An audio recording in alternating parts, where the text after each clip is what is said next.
Ильгизбек проживает возле филармонии. 5 октября он приехал вечером домой после работы. Оставив машину на стоянке, стал свидетелем того, как милиция разгоняет протестующих. Увидев, как упал один из гражданских, побежал к нему помочь. Когда наклонился, не заметил, как прилетела граната. Впоследствии он лишился кисти левой руки.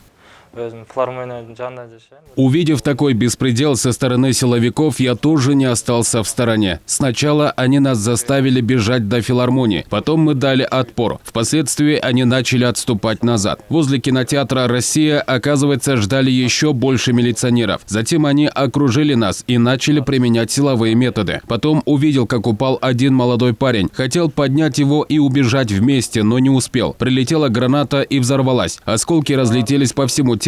Смотрю, рука вся в крови. Хочу сказать всем тем, которые сидят дома и пишут всякие гадости. Мол, зачем ты вышел туда? Скажу им так. Я вышел туда. Нет, нечего делать. Я истинный патриот своей страны. Если надо будет, пожертвую и второй рукой. Мне не безразлична дальнейшая судьба страны. Я не могу спокойно смотреть, как страну грабят нечистые на руку политики и всякие проходимцы.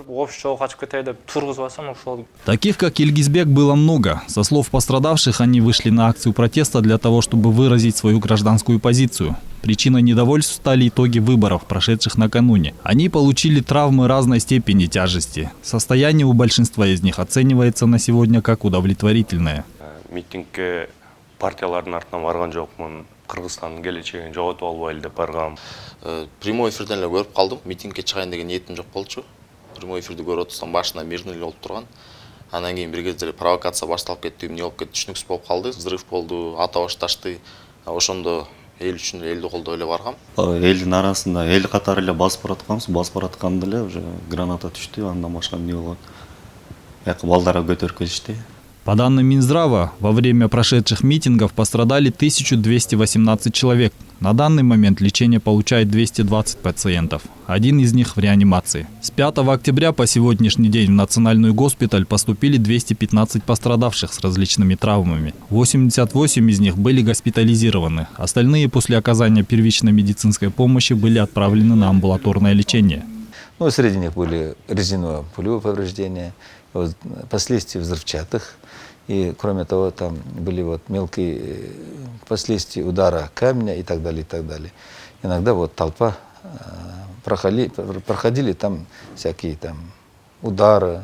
В основном вчерашнего дня, 9 октября, из 88 почти около 20 мы выписали.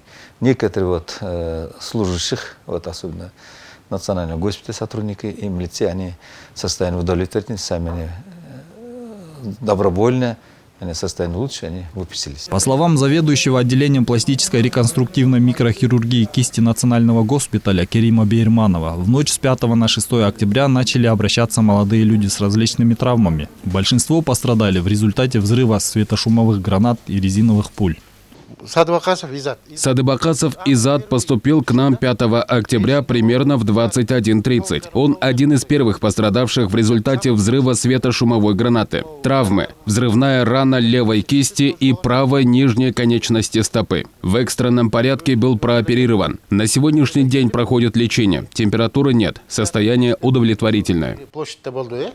Стоит отметить, за все время протестов погиб один молодой человек, 19-летний Алтынбек Улуумедбек, который получил тяжелые травмы и скончался в медучреждении. Помимо этого, вчера на площади кандидат в депутаты от партии Атамекен Тилек Токтогазиев получил ранение в голову. Он также госпитализирован в состоянии средней тяжести. Кроме этого, в социальных сетях распространилось видео окровавленного мужчины. Сообщается, что раненый охранник бывшего премьер-министра Темира Сариева. По предварительной информации, в голову попал камень.